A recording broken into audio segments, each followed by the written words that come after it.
Ons skriflesing is vanoggend Romeine 8 vanaf vers 22 tot 28. Voor ons daar saam lees, kom ons sluit net die oë en dan bid ons saam. Hemelse Vader, ons harte is in hierdie oggend vol van dankbaarheid omdat U goed is. U algemene goedheid en guns wat U oor ons uitgestort het, Here. Ons dink aan die reën wat geval het, so tekenend, so simbolies van U genade wat U onverdiend oor ons uitstort. Ons eer U daarvoor, ons loof U daarvoor, ons prys U daarvoor. Dat U verligting bring vir mens en vir dier in hierdie land. Dat U ons in genade aangesien het. Bo alles wil ons ook vir U kom aanbid en dank dat ons vir U die genadige, die almagtige, die alomteenwoordige, die alleroorvloedigste fontein van alles wat goed is.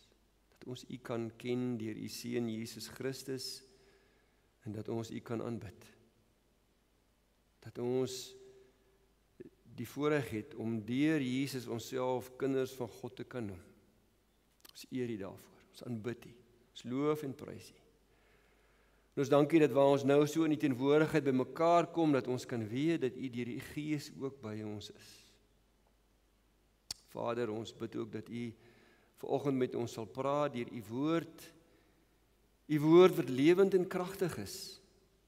Soms 'n tweesnydende swaard, soms 'n hamer wat die hardste hart stukkend breek, soms olie wat balsem is vir wonde, om genesing te bring waar ons met pyn en seer kry loop. En daarom bid ons dat U ook U woord vanoggend in ons harte sal gebruik en deur U Gees met ons sal praat en in ons harte sal werk. En ons harte sal rig op Christus. Ons bid dit om Jesus ontwil. Amen. Ons skriflesing is Romeine 8 vers 22 tot 28. Nou verlede Sondag het ons saam gelees vanaf Romeine 8 vers 18 tot 23 as ek dit reg het. En maar ek lees weer van vers 22 af net om die konteks saam te gee van waaroor ons vanoggend stil staan. En dan lees ek ook vers 28 by wat eintlik gaan kom by die volgende boodskap, maar dit sluit ook aan. So dis hoekom ek van vers 22 tot 28 lees. Paulus skryf, hy sê, ons weet immers dat die ganse skepping tot nou toe saam met ons sug, ja in geboortepyne verkeer. En nie net die skepping nie, maar ook ons wat die Gees as God se eerste gawe ontvang het, sug innerlik, terwyl ons uitsien na ons aanneming tot kinders, die bevryding van ons liggame. Ons is immers verlos in hoop, maar die hoop wat gesien kan word, dit is nie regtig hoop nie. Want wie hoop nog op wat 'n mens reeds kan sien? Maar as ons hoop op dit wat ons nie kan sien nie, dan wag ons daarop met volharding. So kom die Gees ons ook in ons swakheid tot hulp, want ons weet nie mooi waarvoor ons behoort te bid nie. Maar die Gees tree self vir ons in met versigtinge wat nie verwoord kan word nie. Hy wat die harte deurgrond weet wat die bedoeling van die Gees is, dat hy volgens die wil van God vir die heiliges intree. Ons weet dat God alles ten goeie laat meewerk vir hulle wat hom liefhet, vir hulle wat volgens sy voorneme geroep is. Ons lees dit sover. Tema vanoggend is die skeppingsig.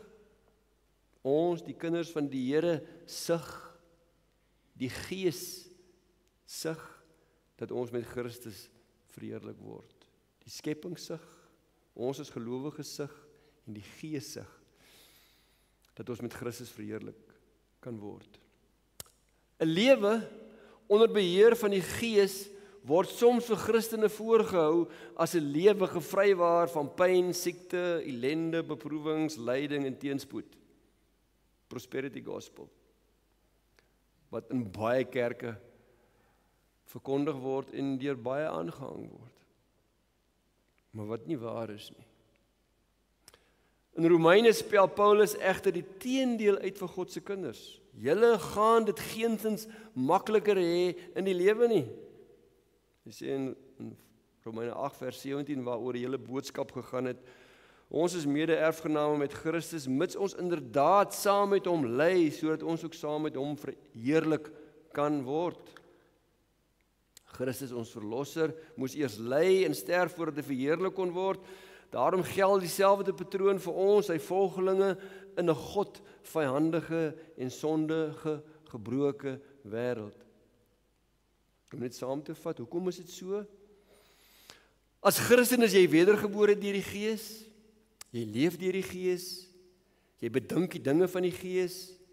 Dis die Gees wat in jou hart uitroep, Abba Vader, en saam met jou Gees getuig dat jy 'n kind van God is, en die Gees van God bring jou in direkte konfrontasie met sonde in jou eie lewe en met die Sataanse ryk van duisternis. Want God is lig. Daarom sal die Gees jou lei om sonde, die praktyke van die liggaam in jou lewe dood te maak. As 'n bewys dat jy die Gees het. En wanneer jy elke dag jou kruis opneem en Jesus getrou volg, sal jy ervaar dat die Heilige Gees alle vervolging, lyding, beproewing en ook siekte gebruik om jou te help om jou praktyke van die ou mens dood te maak. Sonde dood te maak. Sodat Jesus Christus sigbaar kan word in jou lewe. Die Gees gebruik dit alles. Gebruik lyding, beproewing, vervolging om jou te help om die praktyke van die ou mens dood te maak sodat Jesus sigbaar kan word in jou lewe. Die Gees se einddoel met jou lewe is dat jy uiteindelik op grond van Christus se geregtigheid en kruisdood met 'n verheerlikte liggaam soos Christus vir ewig in die Vader se teenwoordigheid sal lewe. Dis waarmee hy met jou op pad is.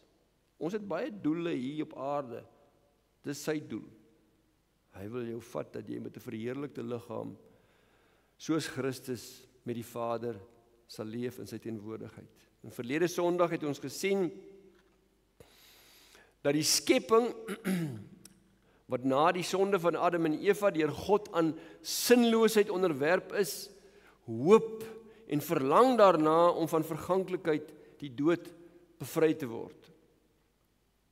Verganklikheid is die tydelikheid en dood wat deel is van alles wat leef. Bome, plante, diere, alles gaan dood. Kan baie lank leef, maar uiteindelik gaan dit dood en dan is daar weer lewe.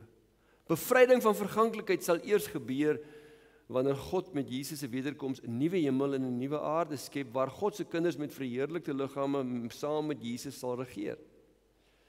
Nou die skepping se verlange om van verganklikheid en dood bevry te word sigbaar in die skepping wat kreun en sug, sê Paulus, onder die lyding waaraan die aarde onderwerp is as gevolg van sonde.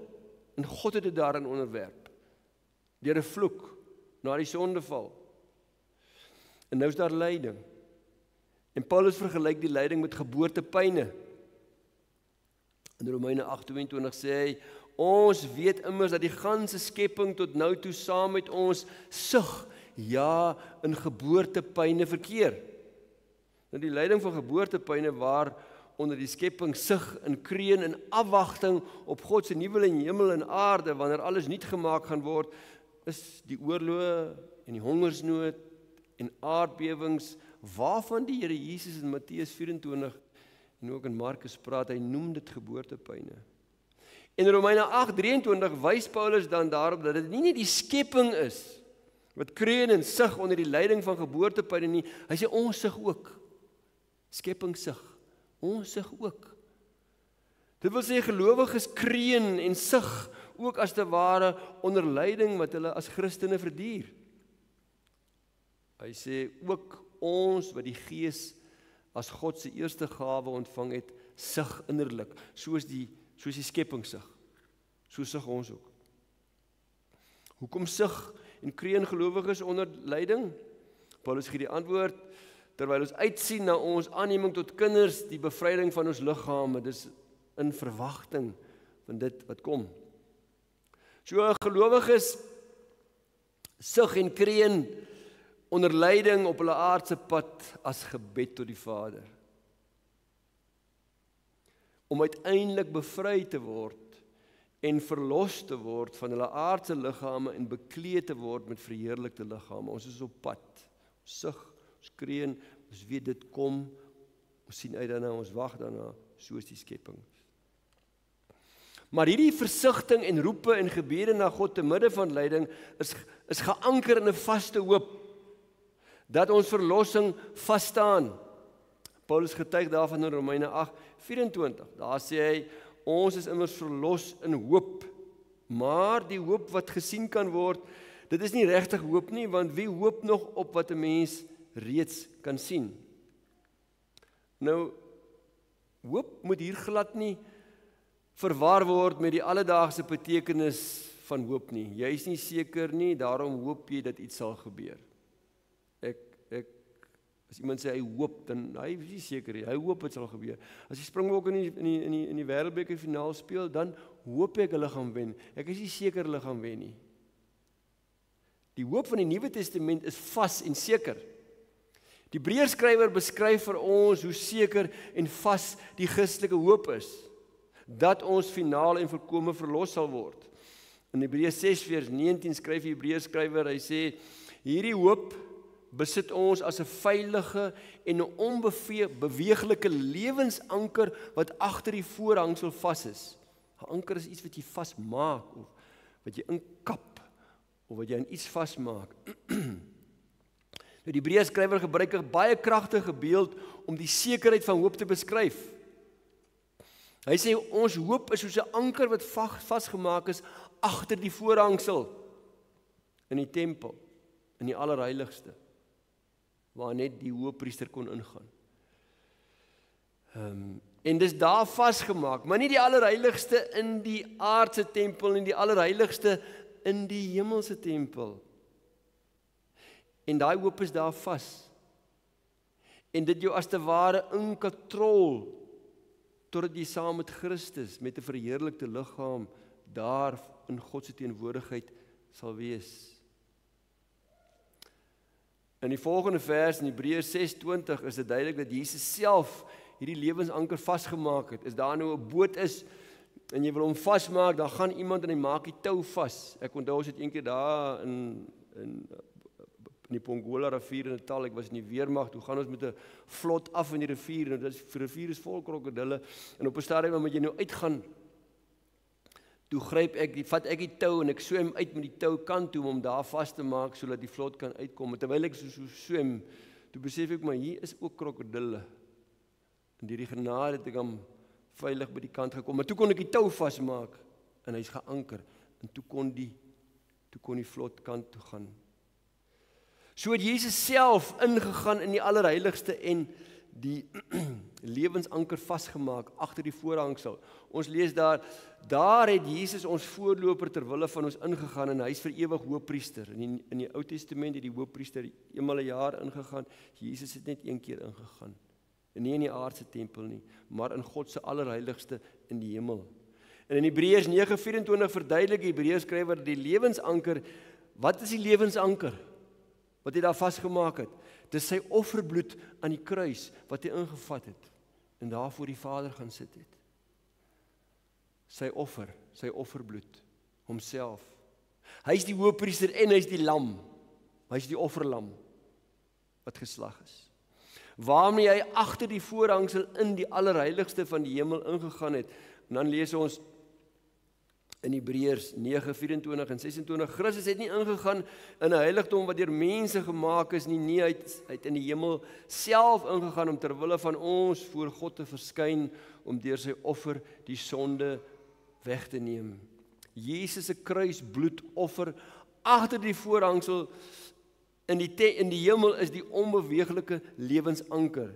En die tou wat ons aan daardie lewensanker verbind deur geloof is hoop. Jy sien nie dit nie, maar jy hou vas. En jy weet dis vas.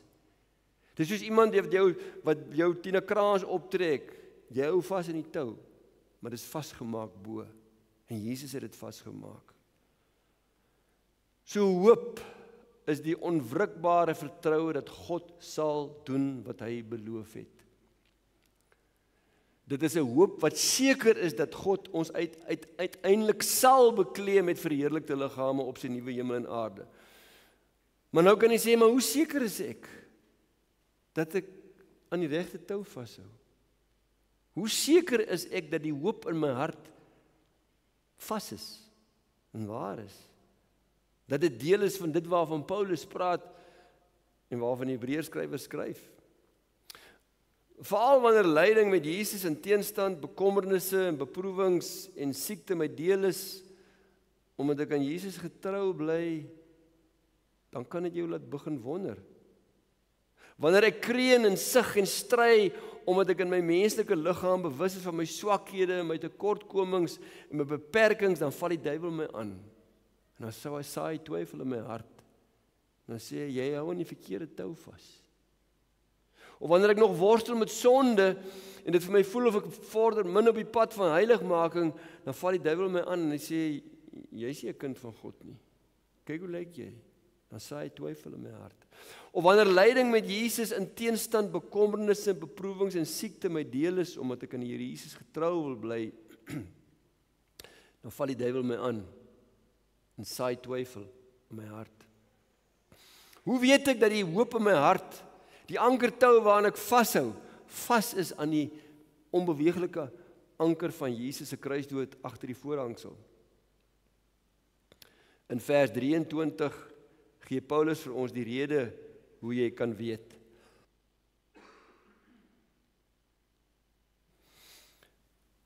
En dat die hoop in jou hart as gelowige nie te vergeefs is nie. Hy gee vir ons die rede hoe ons kan weet.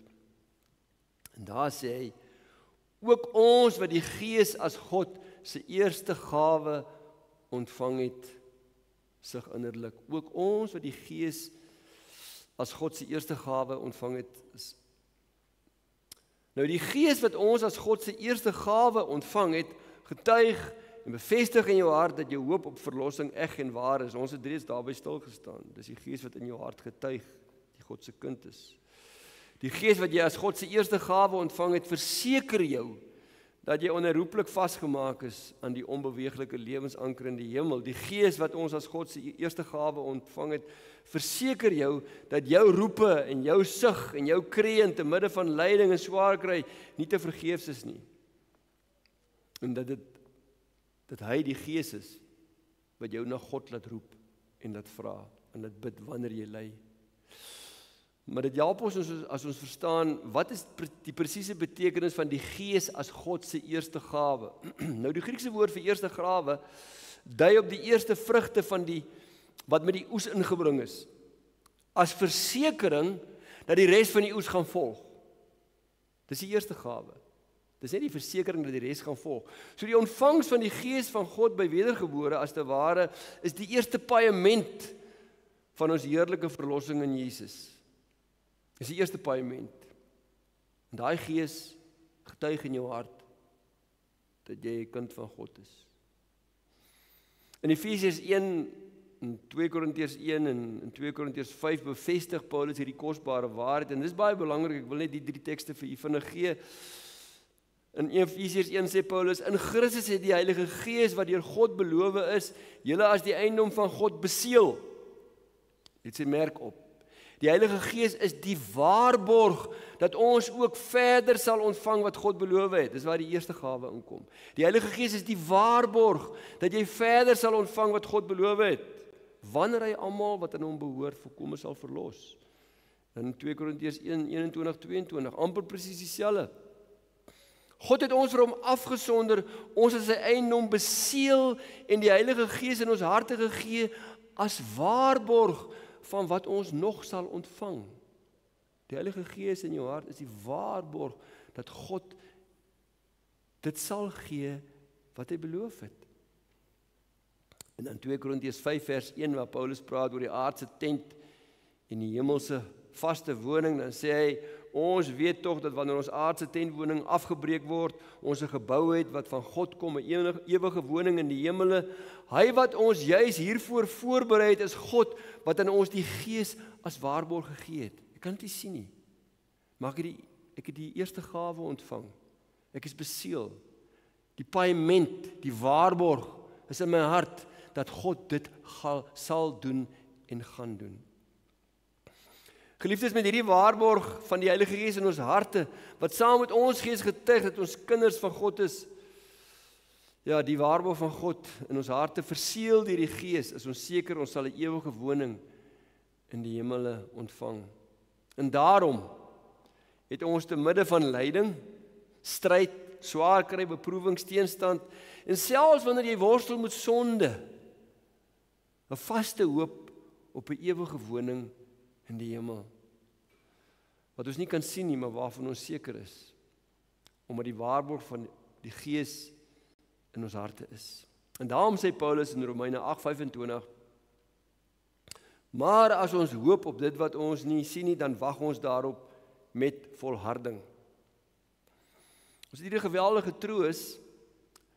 Dit is die teenwoordigheid en die waarborg van die Heilige Gees in die harte van gelowiges, wat hulle die krag gee om te midde en ten spyte van die ergste lyding en vervolging en marteling en selfs die wreedheid van 'n marteldood wat hulle in die gesig staan, te kan volhard. Ons wag daarop met volharding. Dis jy wat volhard, maar as dit van jou afhang, gaan jy nie volhard nie. Dis die Gees wat jou in staat stel om te volhard. Hoekom? Omdat hulle 'n onwankelbare vaste hoop het, daar wag 'n hemelse erfenis met Jesus. En die ankertou waarmee Jesus jou vashou, kan nie breek nie. Daai tou kan nie breek nie. Hy sal jou inbring. Dink 'n bietjie. Oor eeue is gelowiges op die wreedste maniere gemartel en vermoor. Petrus is deur keiser Nero hier 64 na Christus onderste bo gekruisig en op dieselfde dag, soos die tradisie vertel, is Paulus ook na baie martelinge en vervolging is hy uiteindelik onthoof, want jy mag nie 'n Romeinse burger gekruisig het nie. Keiser Nero het in dieselfde tyd wat hy Rome aan die brand gesteek het, en dit is wat Tacitus, 'n Romeinse historikus, geskryf het hy die Romeinse Christene met die velle van diere bedek en hulle is deur honde verskeer of hulle is aan kruise vasgespijker en hulle is of deur vlamme verdoem tot fakkels in die nag. In die Romeinse arena is hulle vir hongerleeu's gegooi. En hulle het volhard. Polycarpus, die biskop van Smyrna, is in 155 na Christus op 86-jarige ouderdom deur die Romeinse prokonsul gedreig met wilde diere, met brandstapel, indien hy nie Christus verloon nie. En hoor hoe Polycarpus hom geantwoord, hy het vir hom gesê, jy dreig my met vuur, wat vir 'n uur brand en na 'n tydjie geblus is, maar jy is onkundig aangaande die vuur van die oordeel wat kom en die ewige straf wat wag op die goddelose. Maar waarom talm jy, voer uit wat jy wil, steek aan jou vuur? Hy het vir hom gesê, en toe het hulle dit, en die Jode het ywerig gehelp ook om die vuur aan te steek. En Polycarpus se aardse liggaam het in vlamme opgegaan, want hy het geweet, op God se nuwe aarde sal hy 'n verheerlikte liggaam ontvang. Maar hierdie gebeur vandag nog. Op die huidige oomblik is moslem ekstremiste besig om Christene in Sirië wreed uit te moor. Wreed uit te moor. Ek het nou dag na 'n videoklip geluister van 'n man wat nie eens 'n Christen is nie, en sê, hoekom sê die kerke niks oor dit nie in Europa? Oor die Christene wat in Sirië nou deur die moslems wat oorgeneem word, wreed vermoor word nie.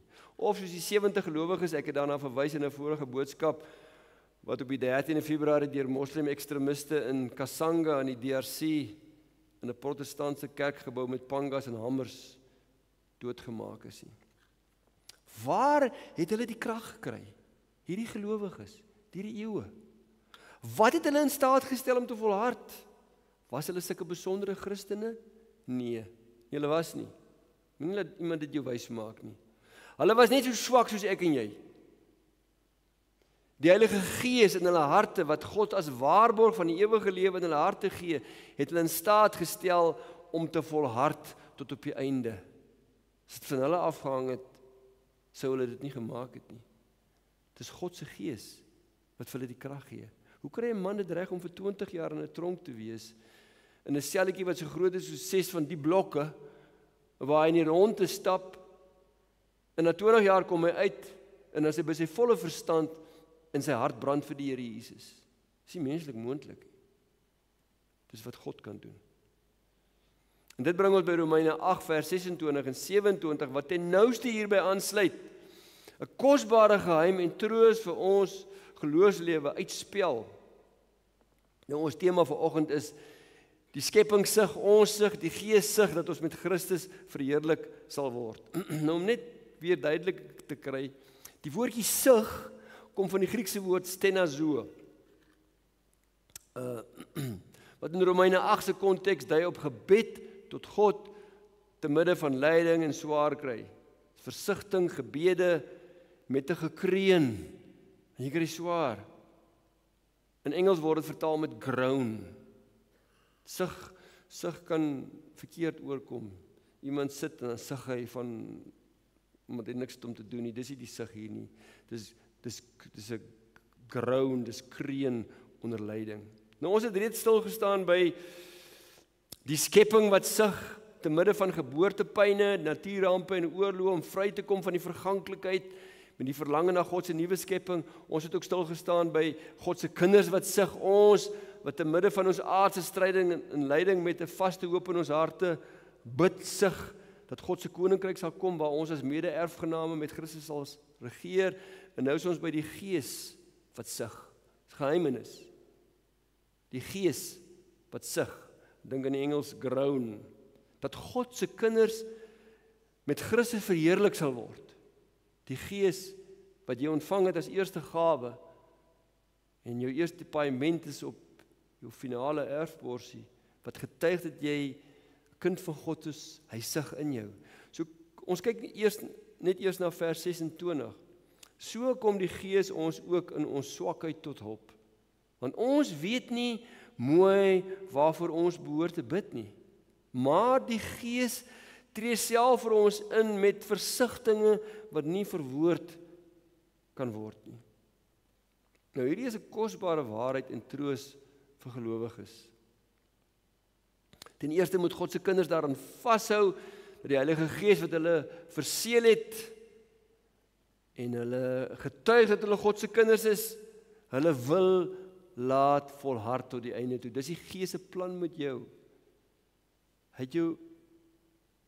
Jy's wedergebore deur hom. Jy's verseël as 'n eiendom. Hy wil jou deurvat tot op die einde toe. Die Heilige Gees wil seker maak dat jy as kind van God oor die wenstreep gaan. As jy waarlik sy kind is, wil die Heilige Gees jou oor die wenstreep vat. En een van die belangrikste maniere waarop die Heilige Gees ons help is om ons te help en by te staan in ons gebede. Want gebed is een van die moeilikste goed wat daar is. Dis hoekom mense so min bid.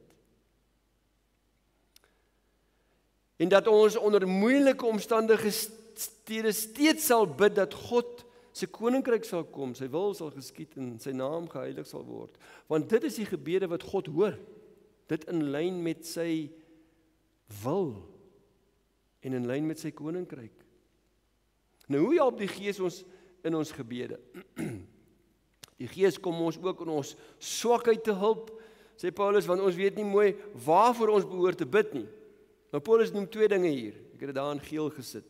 Die Gees kom ons in ons swakheid te hulp, en die Gees help ons met die inhoud van ons gebed, want ons weet nie waarvoor om te bid nie.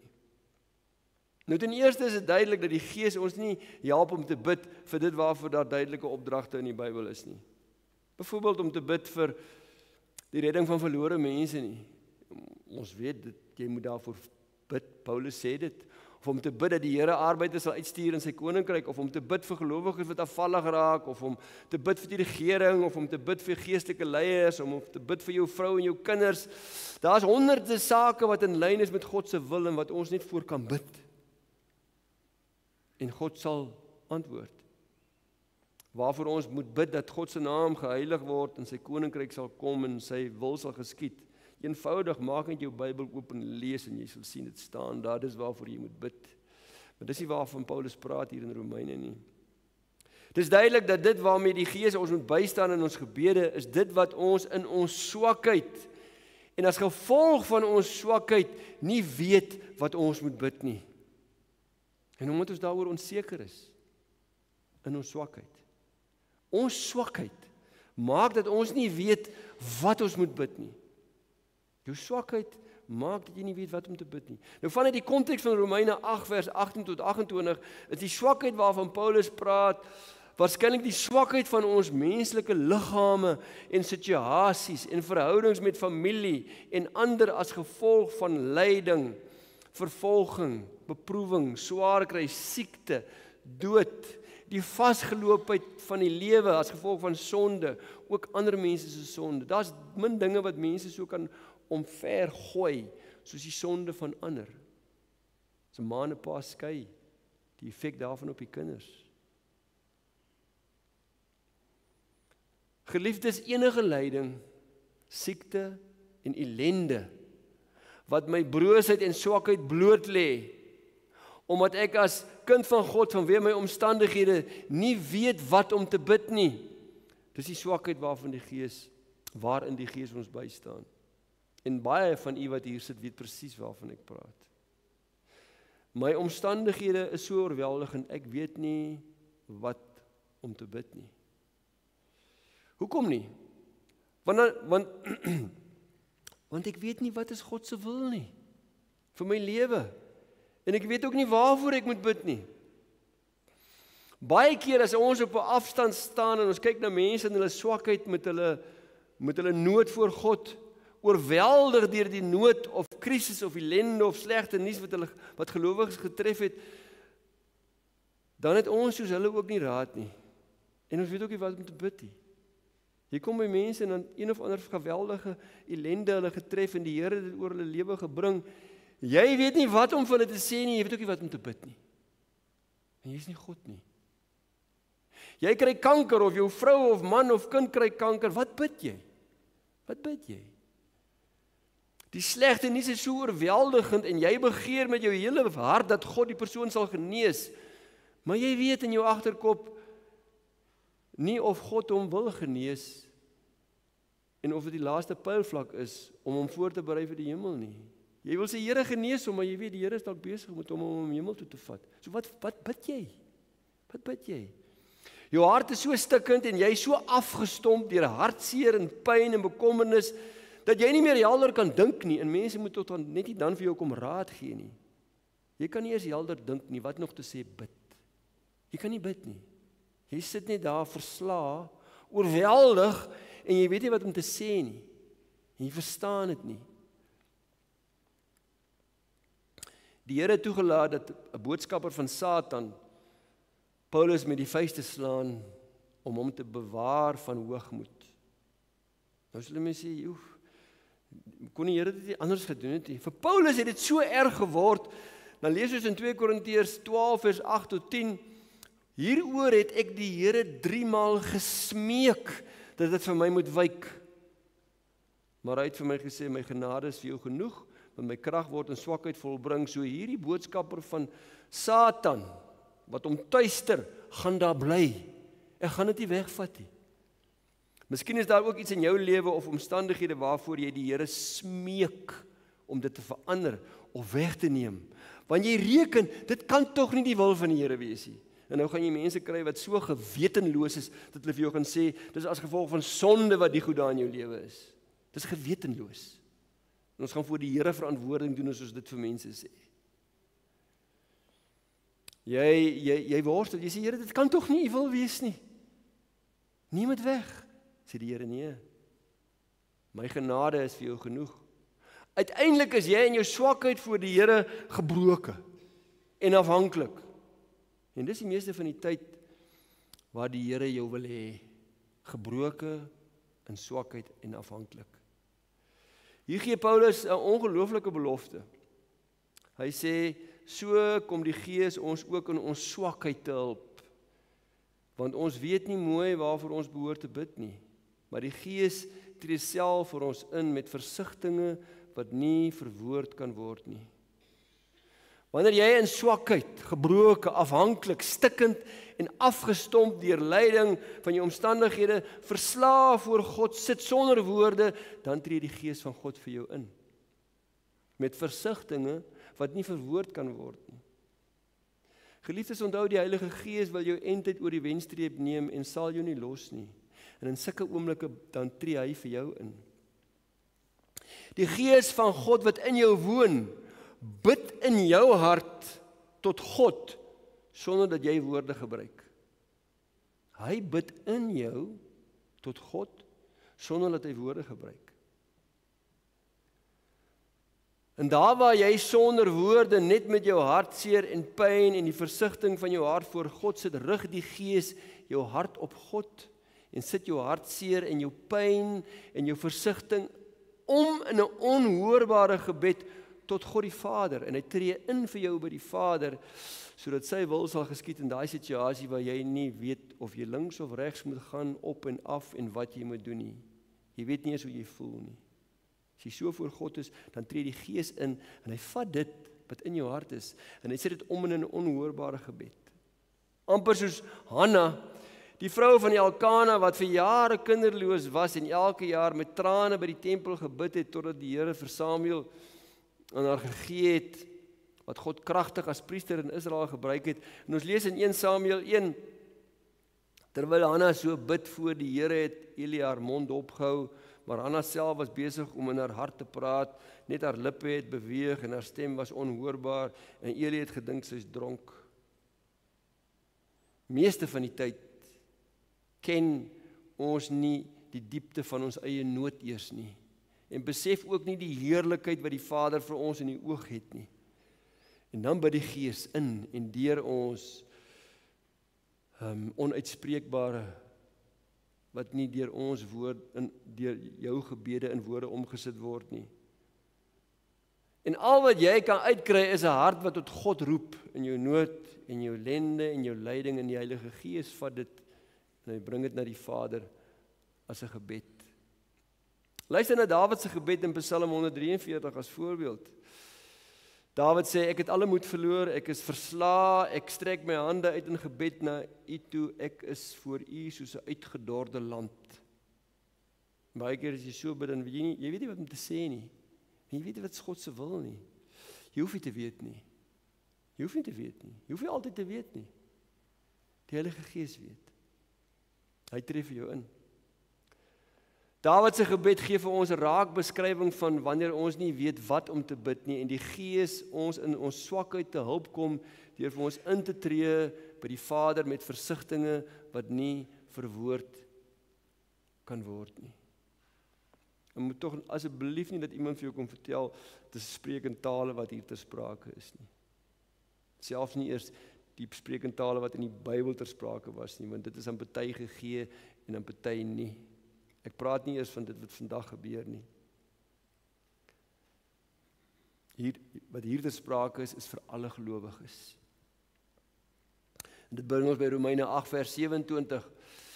Hy wat die harte deurgrond weet wat die bedoeling van die Gees is, dat hy volgens die wil van God vir die heiliges intree.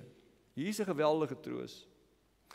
Vir wanneer jy soos Hanna wat net kreun en sug en nie woorde kan uitkry nie, of soos Dawid net kan getuig dat jy voor God lê soos 'n uitgedorde land, dan tree die Gees in vir jou en die Vader hoor die onhoorbare gebed, of die woordlose gebed van die Gees in jou hart, wat die Gees bid volgens God se wil vir jou lewe.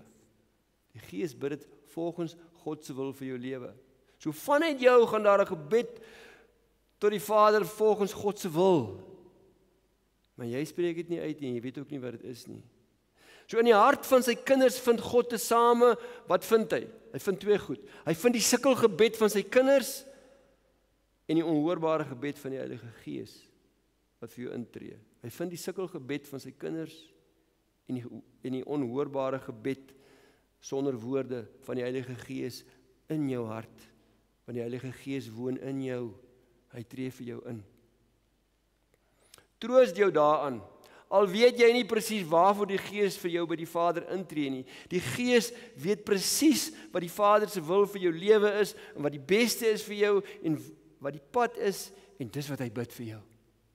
Jy kan dit nie bid nie. Jy is te swak. En dis waarvoor die Gees by die Vader vir jou intree. Soos Paulus tereg sê, ons lees in 1 Korintiërs 2:11, want watter mens ken die dieptes van 'n mens, behalwe sy eie gees in hom? Net so ken niemand die dieptes van God nie, behalwe die Gees van God. So die Gees as deel van die drie-enige God ken die dieptes van die Vader se hart. Die Gees is self God. Drie-enige God. En daarom bid die Gees in ooreenstemming met God se wil vir sy kinders wanneer hulle nie kan nie. En dit is die gebede wat die Vader verhoor. So die Gees ken die dieptes van die Vader se hart vir jou en dis waarvoor hy bid. En jy weet dit nie. Maar jy kan daaraan vashou. Ek wil afsluit. Die skeppingsig, God se kindersig en die Geessig, dat God bekend sal maak wie sy kinders is en hulle sal beklee met die verheerlikte liggame soos met Christus. Hou daaraan vas Hou daaraan vas. Wanneer jy op jou swakste oomblik is, en wanneer lyding en pyn en so oorweldigend is, dat jy nie kan helder dink eers nie. Hou daaraan vas. Die Heilige Gees se einddoel met jou lewe is dat jy uiteindelik op grond van Christus se geregtigheid en kruisdood met 'n verheerlikte liggaam vir ewig as 'n mede-erfgenaam met Christus op die nuwe hemel en aarde sal regeer. Dis waarin hy met jou op pad is. Hou daaraan vas. Romeine 8 vers 28 gee vir ons die kosbare waarheid, en ek wil dit net noem, want dit gaan aansluit by die boodskappe wat hierna kom, maar dit sluit ook hierby aan. Daar sê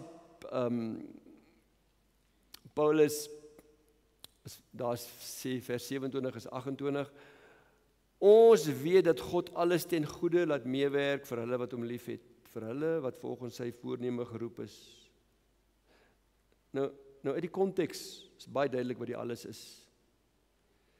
Die Gees van God sal alles, alle lyding, alle swaar kry, alle beproewing, alle omstandighede, alles wat mense ook al aan jou gedoen het, ook jou eie sonde wat jy met berou gebly het en bely het, hy sal alles gebruik om jou oor die wenstreep te kry. Hy sal alles gebruik, alles. Dis wat alles ten goeie laat meewerk beteken binne die konteks van hierdie gedeelte. Die Gees van God sal alles gebruik ten goeie om jou verheerlik voor die Vader te stel.